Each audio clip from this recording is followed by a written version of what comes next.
Have you ever seen a mother ban her own daughter from Thanksgiving dinner? Not because of a fight, but because the daughter's job wasn't prestigious enough to show off to guests? 5 days before the holiday, my mother called with a simple message. Your sister is bringing her wealthy boyfriend to meet the family.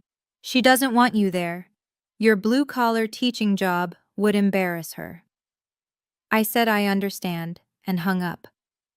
What my family didn't know was that I'd been quietly controlling a $15 million inheritance, the exact money my perfect sister was counting on for her dream wedding. And when they discovered the truth 5 days later and came pounding on my door in panic, the tables turned in ways none of us expected. My name is Thora Mitchell, 32 years old. This is that story.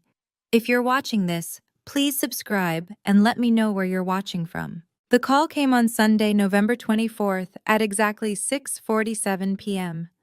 I remember because I was grading papers on the progressive era, and I'd just written excellent analysis on Marcus Thompson's essay about labor reform. The irony wouldn't hit me until later. There I was, celebrating a student's work on workers' rights, while my own family was about to remind me exactly where I stood in their hierarchy. Thora, my mother said, her voice carrying that particular blend of forced warmth and underlying steel I'd learned to recognize decades ago. We need to talk about Thanksgiving. I set down my red pen. In the Mitchell family, we need to talk never preceded good news. What about it? Well, a pause. The kind of pause that comes before a blow, wrapped in silk. Vivian is bringing Derek to meet the family. You know how important this is. Derek Hartwell. I'd heard the name approximately 400 times in the past 3 months. CEO of Hartwell Capital, a private equity fund managing over $400 million. Vivian's ticket to the life she'd always believed she deserved. That's great, I said. And I meant it. Despite everything, I wanted my sister to be happy. I'm looking forward to meeting him. Another pause. Longer this time. That's actually what I wanted to discuss. Vivian feels that, well, she thinks it might be better if you weren't there this year. The words landed like stones in still water. I watched the ripples spread through my chest, familiar and cold. I'm sorry? It's nothing personal, Thora. It's just, Derek comes from a very particular world. Finance, investments, that sort of thing. And you're... She searched for the word, though we both knew she'd already found it. Your career choice. It might send the wrong message. My career choice. As if I'd stumbled into teaching by accident, rather than fighting for my certification while working 2 jobs to pay for grad school. Mom, I have a master's degree in education. I've been teaching for 10 years. Exactly. Her tone shifted, as if I'd just proved her point. 10 years, and you're still making what, 50,000? 58. Not that it mattered. The number would always be too small in her ledger. Vivian is a marketing director now. She works with investors, high net worth individuals. She needs Derek to see that the Mitchell family is compatible with his world. I thought about last Thanksgiving, the way my mother had introduced me to the Hendersons from her book club. This is Thora, my older daughter. She teaches. That pause, heavy with unspoken disappointment. Vivian, of course, is in corporate marketing. The shift in her voice, from flat recitation to proud announcement, had been subtle enough to seem accidental. It wasn't. I thought about the email she'd sent 3 months ago, requesting my contribution to Vivian's engagement party. Since you don't have a family of your own to support, I'm sure you can contribute a bit more. $3,000 should cover the flowers and part of the venue. I transferred the money the same day, without a word of protest. According to the National Education Association, teachers earn 26.4% less than comparable college-educated professionals. I knew that statistic by heart. Not because it made me feel like a victim, but because I taught my students about systemic inequities, about how society chooses which work to value. I just never expected to become a case study in my own family. Mom, I said carefully, I could come after dinner, just to say hello, meet Derek. Vivian was very clear. My mother's voice hardened. She doesn't want you there at all. Please don't make this difficult for me, Thora. Don't make this difficult for me, as if I were the one wielding the knife. I looked around my apartment, the one bedroom in Somerville I'd called home for 6 years, the second-hand couch I'd reupholstered myself, the bookshelves overflowing with history texts and lesson plans, the small kitchen where I packed lunches at 5:30 every morning because I couldn't afford the cafeteria prices. This was the life that embarrassed them. I understand, I said. The words came out automatically, worn smooth by a decade of practice. I understand when she forgot my birthday, but threw Vivian a surprise party. I understand when my promotion to department chair went unmentioned at family dinner, while Vivian's new office got a 20-minute discussion. I understand when I wasn't included in the family photo for the Christmas card because the photographer charged extra for more than 4 people. I understand. The 2 most expensive words I'd ever learned. Good. Relief flooded my mother's voice. I knew you'd be reasonable. You always are. We said goodbye. I set down the phone.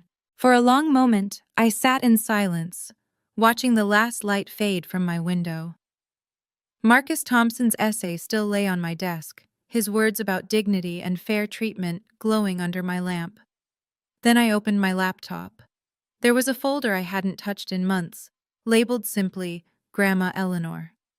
Inside was an email from Margaret Caldwell, attorney at law, dated November 20th. Subject line: Annual Trust Review, Eleanor Mitchell Trust. I'd been avoiding it, avoiding the questions it would force me to answer, the decisions it would demand. I closed the laptop again, but for the first time in 10 years, when I went to bed that night, I didn't cry. I felt something else entirely, a hollow space where my patience used to be. And somewhere in that emptiness, something new was beginning to grow. The phone call replayed in my mind throughout Monday. I stood in front of my third period class explaining the causes of the Great Depression, while Patricia Mitchell's voice echoed beneath the surface of every word. Your career choice might send the wrong message. I taught these students about economic collapse, about how entire families lost everything, and my own family considered my salary a source of shame. Ms. Mitchell? A hand went up.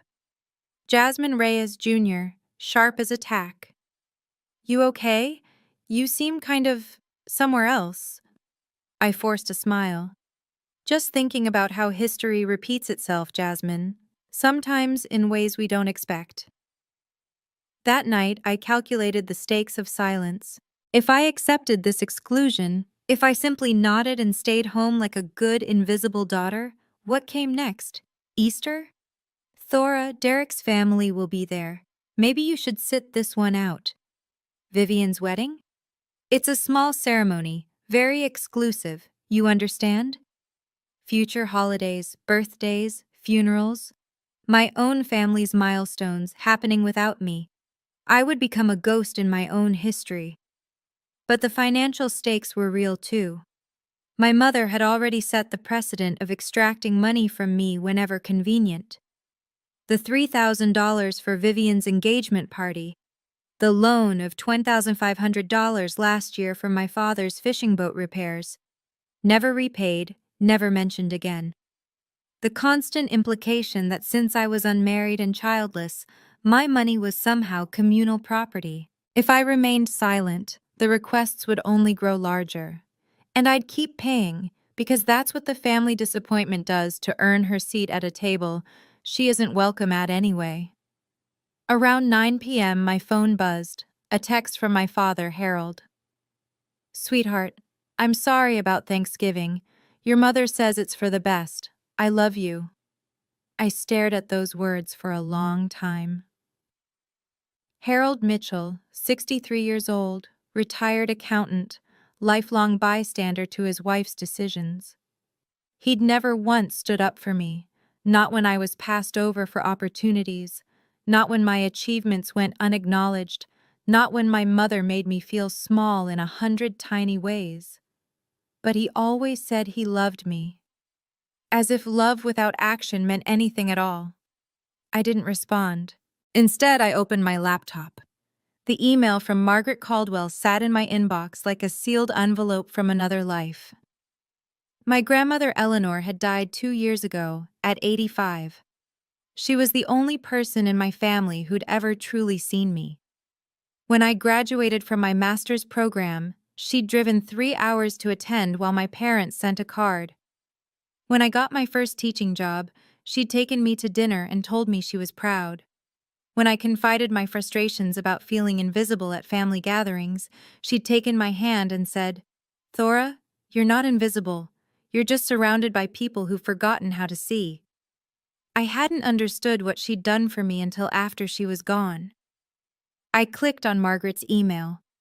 Dear Ms. Mitchell, as per our annual review, the Eleanor Mitchell Irrevocable Trust currently holds assets valued at $15,247,891.33.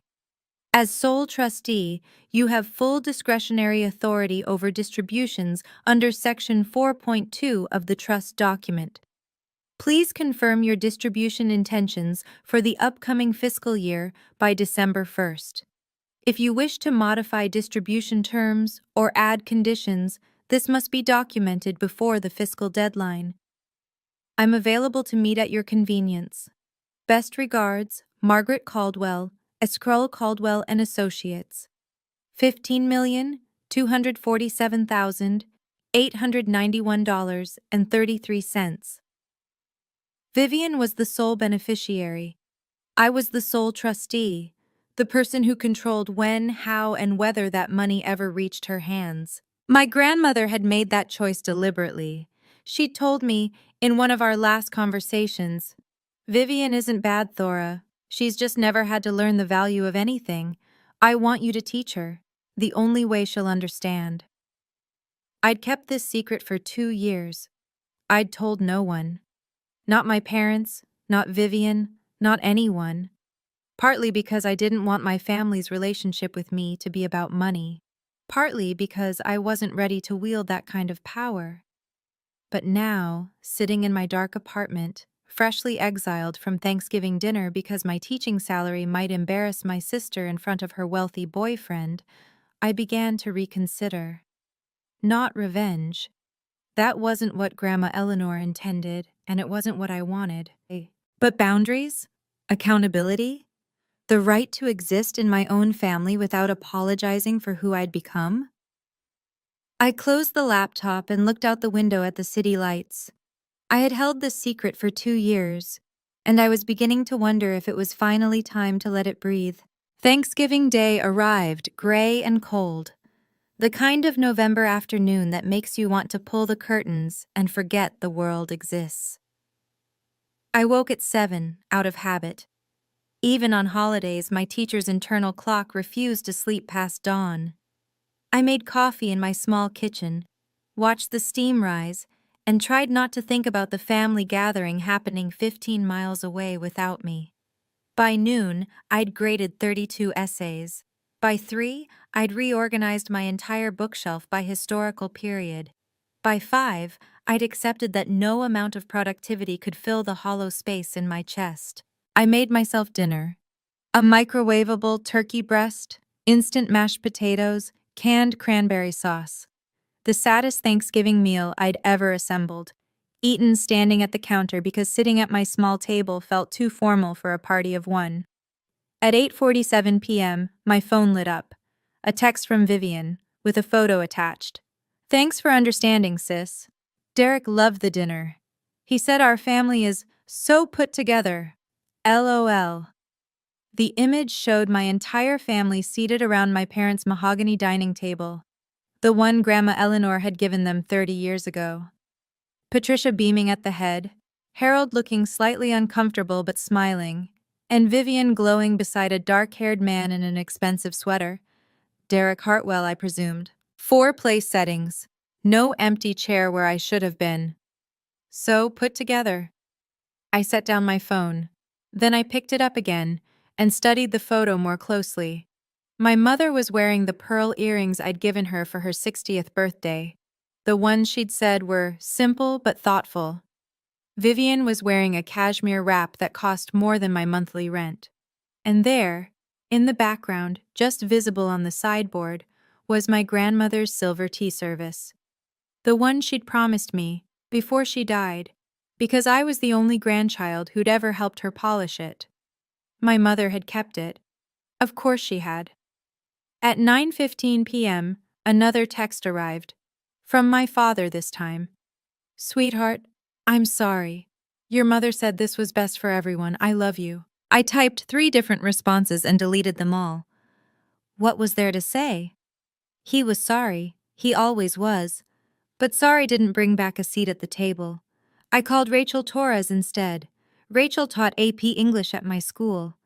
We'd started the same year, survived countless faculty meetings together, and developed the kind of friendship forged through shared frustration and cafeteria coffee. She'd listened to 10 years of Mitchell family stories, and she was the only person outside my family who knew about the trust. Please tell me you're not alone, she said. I'm alone. Thora. Her voice carried equal parts affection and exasperation. I told you to come to my sister's place. Maria made enough food for an army. I know, I needed to process. Process what? Your family being terrible? That ship sailed years ago.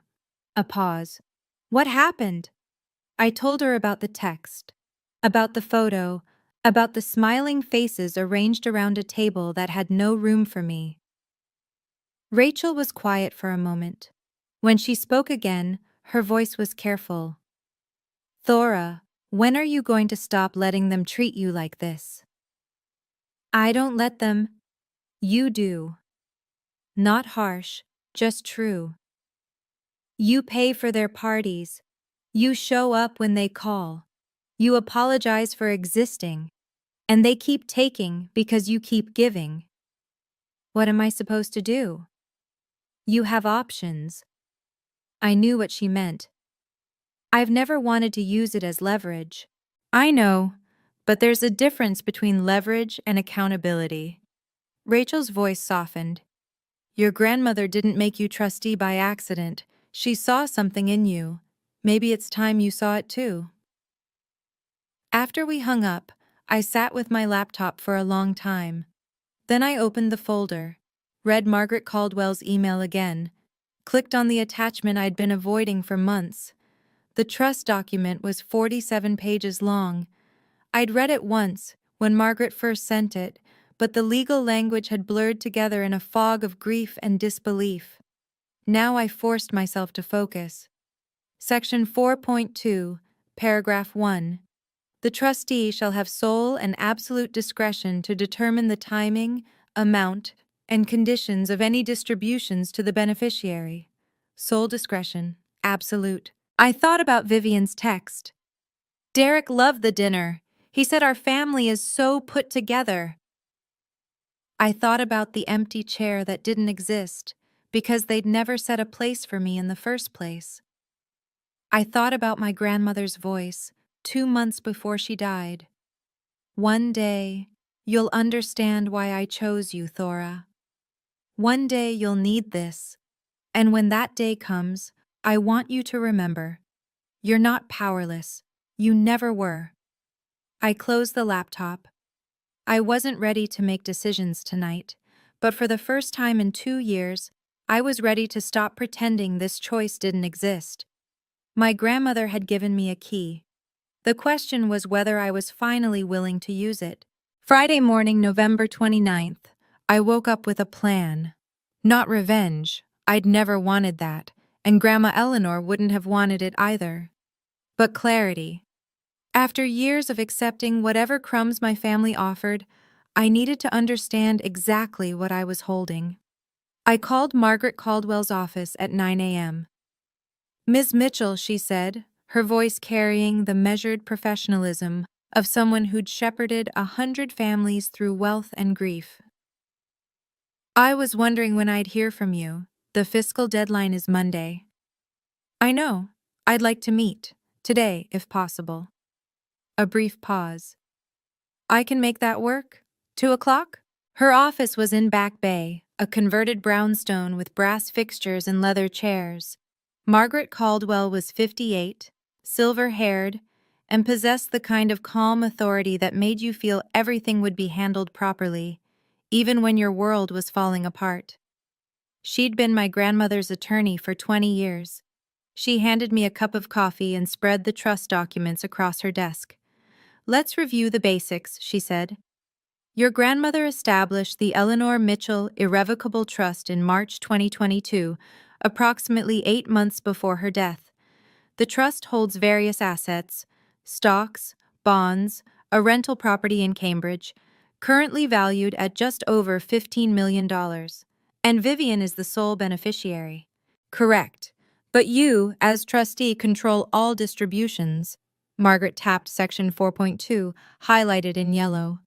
"This is broader authority than most trustees receive. Eleanor was very specific. She wanted you to have complete discretion over timing, amounts, and conditions.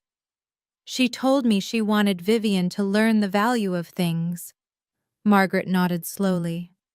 "Your grandmother and I had many conversations about her granddaughters. She loved Vivian, but she was concerned.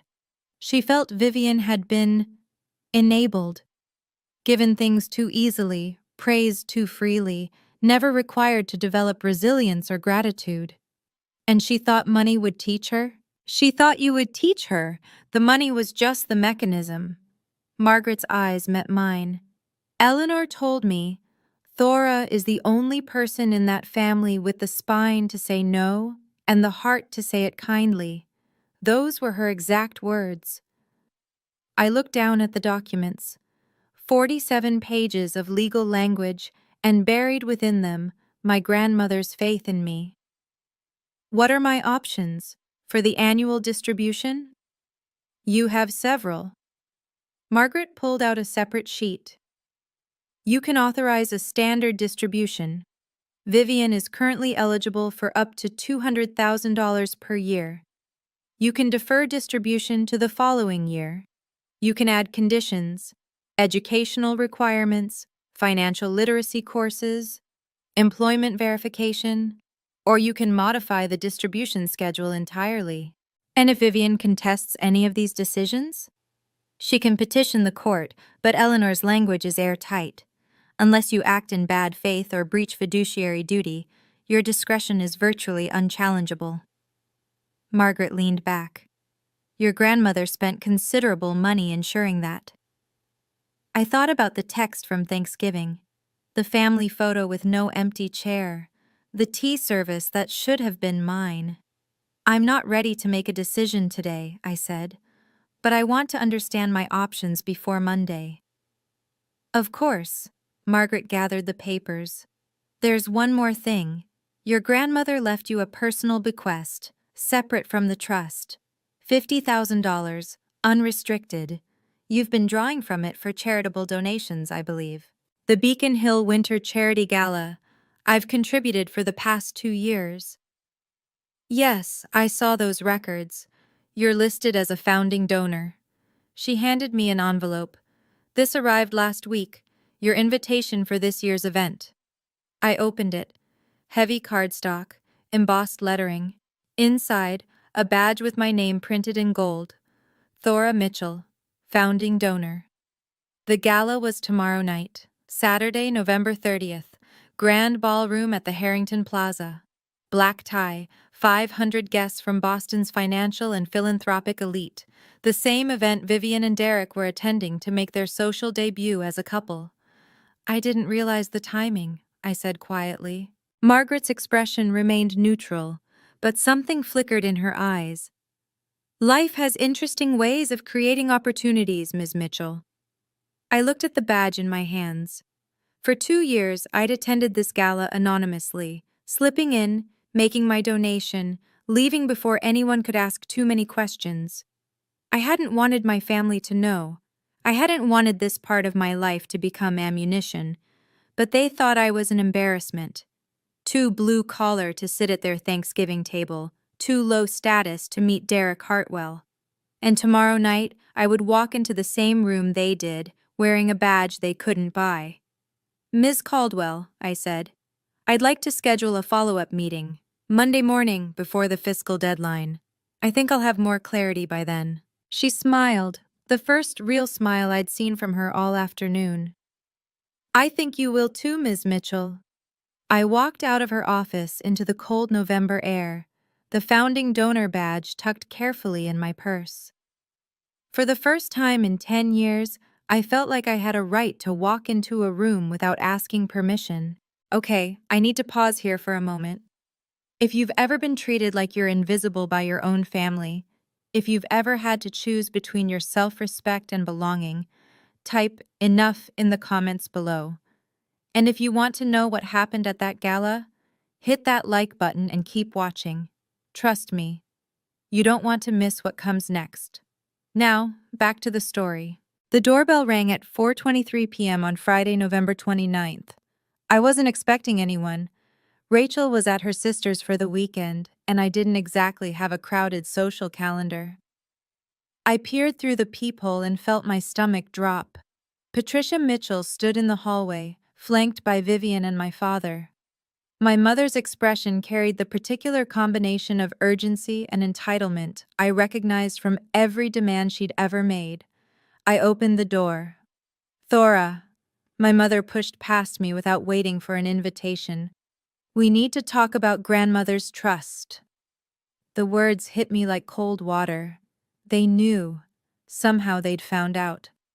"How did you—" "Derek's financial advisor," Vivian interrupted, following our mother inside. "He ran a background check on our family, standard procedure for someone at his level." She said this as if it explained everything, as if invading my privacy was simply what wealthy people did. Imagine my surprise when he mentioned a $15 million trust with my name on it. A trust I never knew existed. Harold entered last, closing the door behind him. He looked uncomfortable, as he always did when conflict brewed. But he said nothing. He never did. "You're the trustee?" Vivian's voice rose. "You? A teacher making barely $50,000 a year?" "58. Whatever." She laughed, the sharp, dismissive sound I remembered from childhood. "This has to be a mistake. Grandma wouldn't have put you in charge of anything important." My mother raised her hand, silencing Vivian with a gesture. Patricia Mitchell hadn't spent 30 years climbing social ladders without learning when to deploy diplomacy. "Thora, sweetheart." Her tone shifted, softer now, the same voice she used when asking for money. "I'm sure this is all very confusing. Estate matters are complicated. But we're family, and family should handle these things together." "You mean you should handle it?" "I mean, we should make sure Grandma's wishes are properly honored." She pulled a folder from her purse. "I've had our attorney draw up paperwork to transfer the trustee role to me. It's really the most sensible arrangement. I have experience managing finances and—" "No." The word hung in the air. Simple, absolute. Patricia blinked. "I'm sorry?" "No, I won't sign that." "Thora, be reasonable." "Grandma Eleanor chose me." I kept my voice steady, drawing on 10 years of maintaining calm in front of difficult students. She had lawyers, doctors who confirmed her mental competency, and 2 witnesses. "The trust is legally binding and properly executed." Vivian stepped forward, her face flushing. "You don't know anything about money. You teach teenagers about Christopher Columbus. You ride the bus to work. And you work in marketing at your boyfriend's company because he hired you as a favor." I watched her flinch. "I know about the interview process, Vivian. Or rather, the lack of one." "How dare!" "Enough." Patricia's diplomatic mask slipped. "Thora, you're being selfish. This money is for Vivian's future, for her wedding, her security. Do you want to stand in the way of your sister's happiness? I'm not standing in the way of anything. I'm doing exactly what Grandma asked me to do. My mother's eyes narrowed. And what is that, exactly? Making sure the money is used responsibly. The hallway of my building had thin walls. Mrs. Patterson from 4B had definitely opened her door by now, probably straining to hear every word. I was providing better entertainment than her afternoon talk shows. Vivian must have sensed the audience because her voice dropped to a hiss. You're embarrassing us. Again. It's what you do. You embarrassed us at my engagement party, showing up in that department store dress. You would have embarrassed us at Thanksgiving if we'd let you come. And now you're embarrassing us by pretending you're capable of managing anything more complicated than a lesson plan. I thought about all the times I'd absorbed comments like these, the dress insults, the career dismissals, the constant implication that my existence was an inconvenience to be minimized. I thought about my grandmother's hand on mine, her voice saying, "You're not powerless. You never were." "You need to leave," I said. "Thora," my mother began, "I'll be at the gala tomorrow night." I hadn't planned to say it, but the words emerged with surprising clarity. "If you want to discuss the trust, we can do it there." Vivian laughed. "You weren't invited to the gala." "Actually, I was." I reached into my purse, still sitting on the entry table, and pulled out the badge. Gold letters on cream cardstock. Founding donor. I've contributed $50,000 over the past 2 years. They send me a VIP invitation every November. For the first time in my life, I watched my mother's composure crack completely. Her mouth opened, closed, opened again. "That's not possible. The organization has records. Feel free to verify." Vivian snatched the badge from my hand, staring at it as if it might burst into flames. "Where did you get $50,000? "Grandma Eleanor. She left me a personal bequest, separate from the trust." I took the badge back, tucking it safely away. She believed in the causes they support. I honored her memory. The silence that followed was profound. I'd spent 32 years being the invisible daughter, the embarrassing career choice, the seat that wasn't worth setting, and in 30 seconds, I'd upended everything they thought they knew about me. Patricia recovered first, her voice strained, but controlled. "We'll discuss this tomorrow then, at the gala. We will." She turned toward the door, then paused. "Thora, think very carefully about what you're doing. Family is everything." "I know. I opened the door for them. That's why I spent 10 years trying to be part of one." They filed out, Patricia first, Vivian shooting me a look of pure venom, Harold trailing behind with something unreadable in his eyes. As my father passed, he hesitated. "Thora." "Not now, Dad." He nodded once and followed the others. I closed the door and listened to their footsteps fade down the hallway. My hands were shaking, but not with fear. Tomorrow night, I would walk into that ballroom. I would stand in the same room as my family, at an event they considered their territory. And for the first time, they would see me as I actually was. Not the disappointing daughter they'd invented, but the woman my grandmother had believed in. The Beacon Hill. Winter Charity Gala occupied the grand ballroom of the Harrington Plaza, a space designed to make ordinary people feel small and wealthy people feel magnificent. Crystal chandeliers cast warm light across 500 guests in designer gowns and tailored tuxedos. The minimum donation was $2,000 per ticket. The ambient conversation hummed with discussions of portfolios, philanthropy, and property values. I arrived at 7:15 p.m. on Saturday, November 30th, wearing a simple black dress I'd bought on clearance for $200. But the badge pinned to my chest, Thora Mitchell, founding donor, outshone every piece of jewelry in the room. The VIP entrance was separate from the main doors. A staff member checked my credentials, smiled warmly, and directed me toward the reception area near the stage. Ms. Mitchell, thank you so much for your continued support. The board specifically asked me to express their gratitude. It's my pleasure. My grandmother believed strongly in your mission. I accepted a glass of champagne and moved through the crowd, exchanging pleasantries with foundation staff who recognized my name from donor reports. For 2 years, I'd attended these events quietly, arriving late, leaving early, avoiding attention. Tonight was different. Tonight, I was done hiding. I spotted them across the ballroom at 7:32 p.m. Patricia in emerald green, Harold looking uncomfortable in his rental tuxedo, and Vivian radiant in a silver gown that probably cost more than my monthly salary. Beside her stood Derek Hartwell, tall, dark-haired, carrying himself with the easy confidence of someone who'd never worried about a bill in his life. They hadn't seen me yet. They were working the room, Vivian's hand on Derek's arm, performing the social choreography of ambitious people at important events.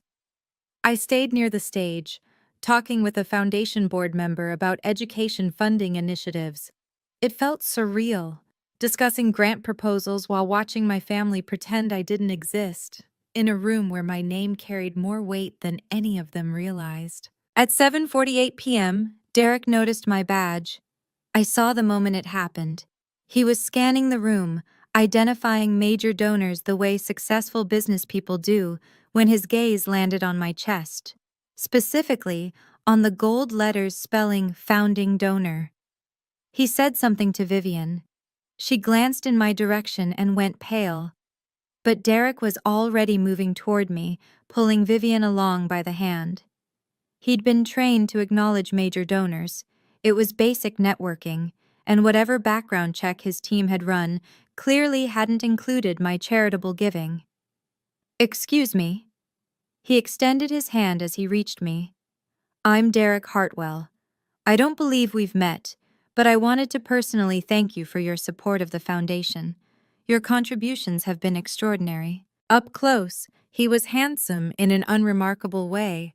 Good bones, expensive grooming, the polished surface of generational wealth. But his eyes were intelligent, and when he shook my hand, his grip was genuine. "Thank you. I'm Thora Mitchell." The name registered. I watched it happen. The slight widening of his eyes, the quick glance at Vivian, the recalculation. "Mitchell," he repeated slowly, "as in Vivian's older sister." "Yes." He turned to Vivian, whose face had gone from pale to gray. "You told me you didn't know the woman with the founding donor badge."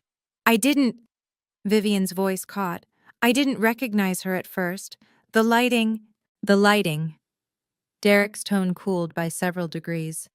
"Your sister has donated over $100,000 to a foundation I've supported for years, and you didn't recognize her?" Other guests were starting to notice. The volume of our conversation wasn't loud, but the body language spoke clearly. Tension, conflict, the irresistible magnetism of wealthy people behaving badly. Patricia materialized at Vivian's elbow, her social radar detecting crisis. "Derek, darling, what a wonderful event! Have you seen the silent auction items?" "Mrs. Mitchell." Derek's voice remained pleasant, but something had shifted beneath the surface. "I was just thanking your daughter for her charitable contributions. I understand she's been a founding donor for 2 years." Patricia's smile froze. "My daughter?" "Thora." He gestured toward me. "She's apparently contributed $50,000 annually. That's more than many of our VIP ticket holders combined." "I didn't realize." Patricia trailed off, her composure fracturing for the second time in 2 days. "Didn't realize your daughter was a major philanthropist? Interesting." Derek turned to me. "Ms. Mitchell, Thora, I apologize. I was told the Mitchell family would be attending tonight, but your name wasn't mentioned." "I'm not often mentioned." The words came out before I could soften them, but they were true, and I was tired of softening truths. Derek, Vivian's hand tightened on his arm. This is family business. It's complicated. What's complicated about it? His voice sharpened. Your sister is standing here with credentials that suggest she's taken this foundation's mission seriously for years. And 15 minutes ago, you told me you'd never seen her before. Derek, please. What else haven't you told me? A new voice entered the conversation, calm, authoritative, perfectly timed. Thora, I didn't expect to see you here tonight. Margaret Caldwell approached in a navy blue gown, her silver hair swept into an elegant twist. She nodded to Derek with the familiarity of professional circles overlapping at fundraisers. Mr. Hartwell, always a pleasure. Then to me. I hope we're still on for Monday morning. There's quite a bit to discuss regarding the annual review. Derek's attention sharpened. Review? Margaret smiled blandly. Ms. Mitchell is one of my most valued clients. She manages a substantial trust with remarkable diligence. She turned to Patricia. Your mother made an excellent choice, Mrs. Mitchell. The Eleanor Mitchell Trust is in very capable hands. The temperature around our little group dropped by several degrees. Thora manages the trust? Derek looked from me to Vivian. The trust you told me was being handled by the estate? Vivian's face had passed gray and was approaching white. I thought. You thought what, exactly? I watched my sister search for words, for explanations, for some way to spin this that wouldn't make her look like either a liar or a fool. She found none. I think, I said quietly, that you two have things to discuss. If you'll excuse me. I turned to walk away, but Derek's voice stopped me. Ms. Mitchell. Thora. When I looked back, his expression had shifted. The smooth social mask had cracked, revealing something rawer beneath. I apologize for whatever role I played in tonight's confusion, and for whatever's been happening with your family. You didn't know. No, but I'm starting to. He looked at Vivian with an expression I recognized, the particular disappointment of someone realizing the person beside them isn't who they pretended to be. I left them there, surrounded by 500 witnesses, and walked toward the bar. My hands were steady. My heart was calm. For the first time in my life, I'd stood in a room full of people my family admired, and they'd been forced to see me clearly. The tables hadn't just turned, they'd been flipped entirely. All right, I know what you're thinking right now. Thora, that was satisfying. Or maybe Vivian absolutely deserved that. Drop a comment and let me know whose side you're on. And if you've ever had a tables-turned moment like this in your own life, I want to hear about it. Hit that like button if you're feeling the same tension I felt in that ballroom. The ending might surprise you. Now where were we? I found Margaret Caldwell near the silent auction tables, examining a watercolor of the Boston skyline with professional interest. Well, she said without looking up, that was more dramatic than I anticipated. I didn't plan it. No, the best confrontations rarely are planned. She turned to face me. I have drafts of several distribution documents in my office. After tonight, do you have a clearer sense of your intentions? I thought about my grandmother's voice, about the photo from Thanksgiving with no empty chair, about Vivian's face when Derek realized she'd been hiding something. I want to defer distribution for 12 months. Margaret nodded, unsurprised. On what grounds? Beneficiary readiness. Section 4.2 allows me to consider financial maturity as a factor in timing distributions. I want to require Vivian to complete a certified personal financial management course before she receives any funds. That's within your authority. She pulled a small notepad from her clutch. Even at galas, Margaret came prepared. What else? I want to inform Derek Hartwell about the trust's existence and structure. Not to sabotage their relationship, but because he deserves complete information before making major life decisions. Also reasonable. Transparency rarely damages honest people. And I'm not transferring the trustee role to anyone. I'll continue serving as my grandmother intended. Margaret made a few notes. I can have the documentation ready for Monday morning. The deferral will be effective immediately upon filing. Thank you. She looked at me for a long moment. Eleanor would be proud, you know. Not because you're punishing your sister, you're not, but because you're finally using the authority she gave you. That's what she wanted. Before I could respond, footsteps approached. Vivian, alone now, her silver gown somehow diminished by the fury in her eyes. I hope you're satisfied. Her voice was low but venomous. Derek wants to reconsider everything. The engagement, the wedding plans, everything, because of you. No, I kept my tone even. Because of choices you made, lies you told. I just happened to be standing in the room when the truth became visible. You ruined my life. I corrected a misunderstanding. If your life was built on that misunderstanding, that's not my responsibility. She struggled for words, her composure crumbling. You've always been jealous of me, always, because I'm successful and you're just a teacher, Vivian.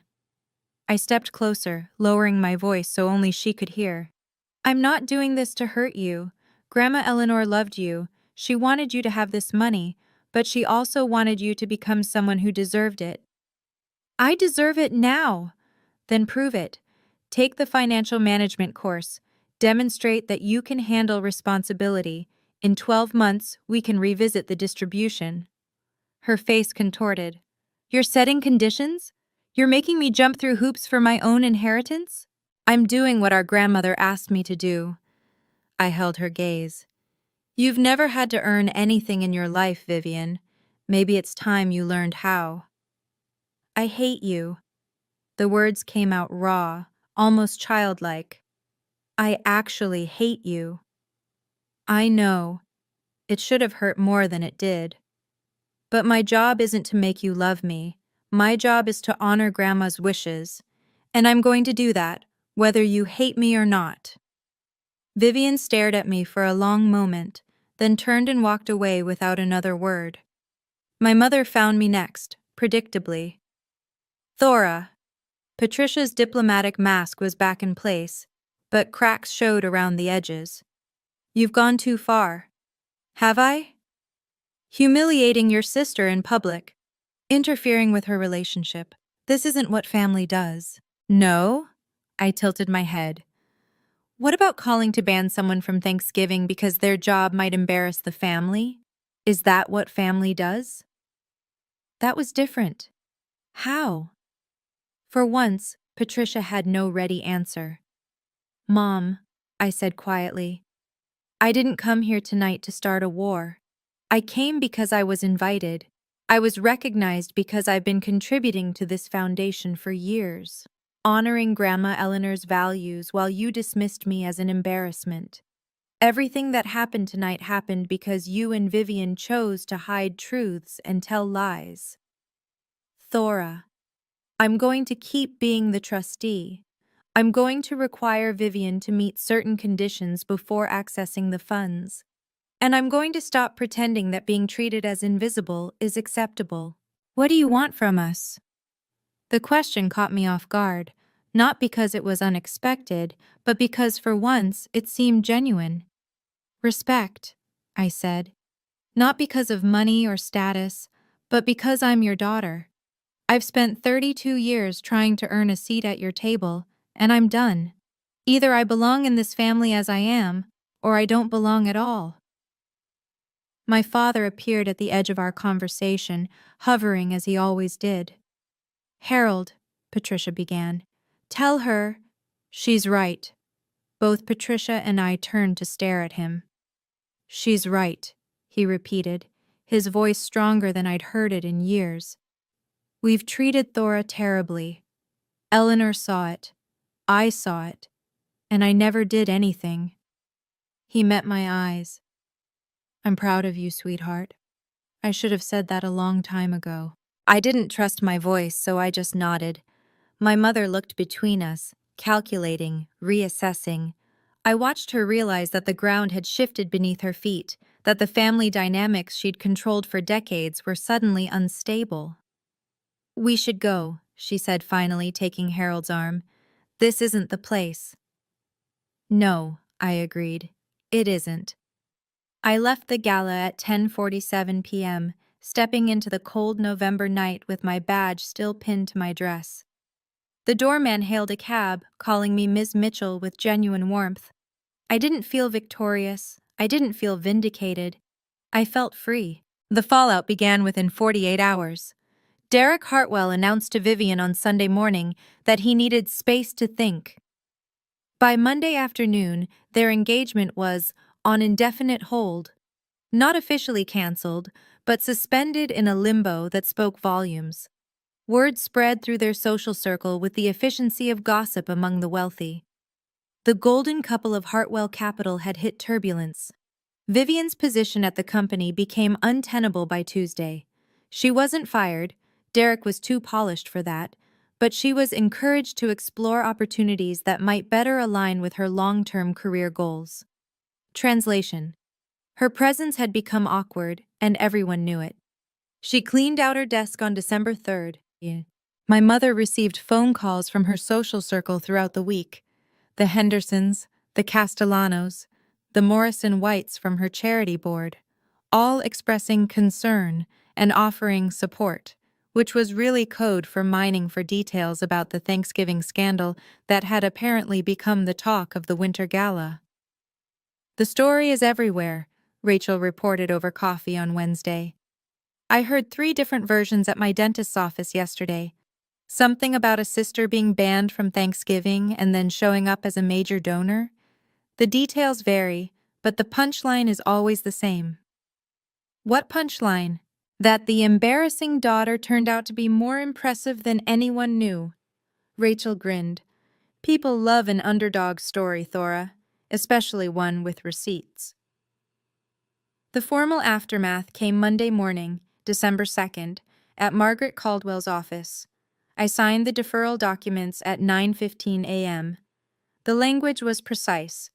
Distributions from the Eleanor Mitchell Irrevocable Trust to beneficiary Vivian Mitchell would be suspended for 12 months pending completion of a certified personal financial management program from an accredited institution.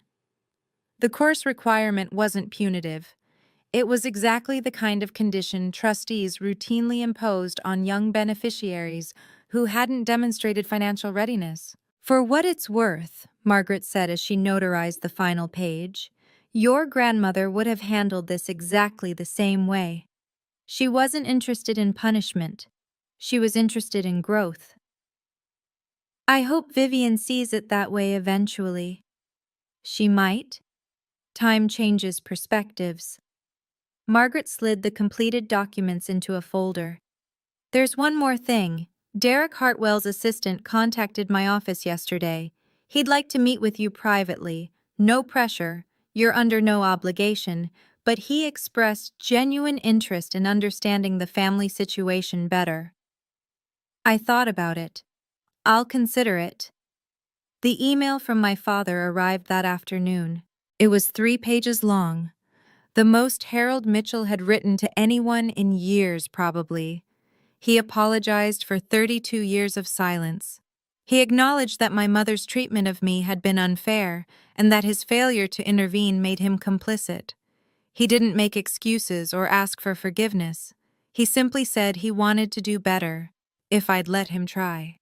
I read it 3 times, then saved it in a folder labeled Family. Vivian's response came by text on December 5th. Fine, I'll take your stupid course, but don't expect me to thank you for this. I replied, I don't expect thanks, I expect results. Good luck with the program. She didn't respond, but Margaret confirmed her enrollment 2 days later. Introduction to Personal Financial Management, starting January 15th at a local community college. 12 weeks. the first step toward proving she could handle the inheritance our grandmother had left for her. The Boston Society blog ran a piece on December 8th, anonymous but clearly sourced from gala attendees. The Thanksgiving scandal that rocked the winter gala told a version of events that was mostly accurate, painting my family in unflattering terms while presenting me as a quiet philanthropist who emerged from the shadows with impeccable timing. I didn't love being public, but I couldn't deny the satisfaction of seeing the truth acknowledged in print. On December 10th, I received an email from the Foundation's board. Dear Ms. Mitchell, in recognition of your extraordinary commitment to our mission, we would like to extend an invitation to join our advisory council. Your perspective as an educator and your dedication to charitable giving would be invaluable to our strategic planning efforts. We hope you'll consider this opportunity. Warmest regards, the Beacon Hill Foundation Board. I read it sitting at my kitchen table, in the apartment my family had considered embarrassing, after a day of teaching students about the progressive era and the long arc of social change. Maybe, I thought, that arc was bending in my direction for once. December 21st. 4 days before Christmas. 3 weeks since the gala. My apartment was warm with cooking smells. Rosemary chicken, roasted vegetables, a pie cooling on the counter that Rachel had brought despite insisting she didn't bake. We'd pushed my small table against the wall to make room for 6 chairs. Rachel, 2 colleagues from school, Maria from Rachel's family, and my father. Just my father. Patricia had called twice, asking to be included. I'd declined both times. Not yet, Mom. I need more time. How much time? I'll let you know. She hadn't argued. That, more than anything, told me how much the last 3 weeks had shifted our family's dynamics. Harold arrived at 5:30, carrying a bottle of wine and an expression of nervous hope. He'd never visited my apartment before. In 10 years, no one from my family had. It's nice, he said, looking around at my books and photographs and the small touches that made this space mine. It's you. Thanks, Dad. The dinner was imperfect and wonderful. Rachel told embarrassing stories from our first year of teaching. Maria dominated a debate about the best pie crust technique. My colleagues complained about standardized testing. My father listened more than he spoke, but when he did contribute, his comments were thoughtful and kind. At one point, he caught my eye across the table and mouthed, "Thank you." I nodded. We were both learning what this could look like, a relationship built on honesty instead of avoidance.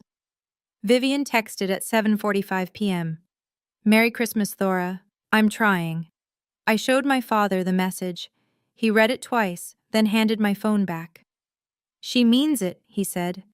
"The course is harder than she expected, but she's doing the work." Good. She asked me if you'd ever forgive her. I thought about that for a moment. Forgiveness isn't the issue. Trust is. And trust takes time. He nodded slowly. That's fair. I texted Vivian back. I see that. Merry Christmas. 3 words. Not absolution, not warmth, but acknowledgement. A door left slightly open. After the guests left, Rachel lingering to help with dishes despite my protests, I sat alone in the quiet of my apartment, looking at the Christmas lights I'd strung across my window. The past month had taught me things I should have learned years ago. That boundaries aren't punishment, they're protection. That saying no to unfair treatment isn't selfish, it's necessary. That you can love people and still refuse to accept harm from them. My grandmother had understood this. She'd given me the tools to protect myself, knowing I'd need time to find the courage to use them. You're not powerless, she'd told me. You never were. I hadn't believed her then. I believed her now. The Foundation's invitation sat on my coffee table. I'd decided to accept, not because I needed the status or the recognition, but because it felt right.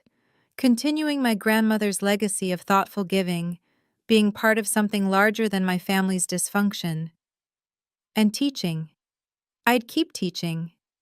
Not because I couldn't do anything else, but because it mattered. Because every time a student like Marcus Thompson wrote an excellent essay or Jasmine Reyes asked a sharp question, I was reminded why I'd chosen this path in the first place. My blue-collar job had never been the problem. The problem was people who measured worth in dollars instead of impact. I pulled out my phone and typed an email to Derek Hartwell's assistant. I'd be willing to meet. Coffee, somewhere neutral. Let me know what works. He deserved to understand what he was considering marrying into, or choosing to walk away from. Whatever he decided, it would be based on truth. The last thing I did that night was look at the family photo from Thanksgiving, the one Vivian had texted me with 4 smiling faces and no empty chair. I didn't delete it. I didn't need to. That photo wasn't my story anymore. It was evidence of a version of my family that no longer existed, because I'd stopped pretending it was acceptable. If you asked me whether I had regrets, the answer would be simple. No. None. I only wished I'd done it sooner. And that's my story. If you've ever had to draw a line with people you love, or if you're thinking about doing it, know that you're not alone. Drop a comment and tell me your thoughts. If you want more stories like this one, subscribe and hit that notification bell so you don't miss anything. Check out the description for similar videos. Thank you for being here with me. Take care of yourself. You deserve it.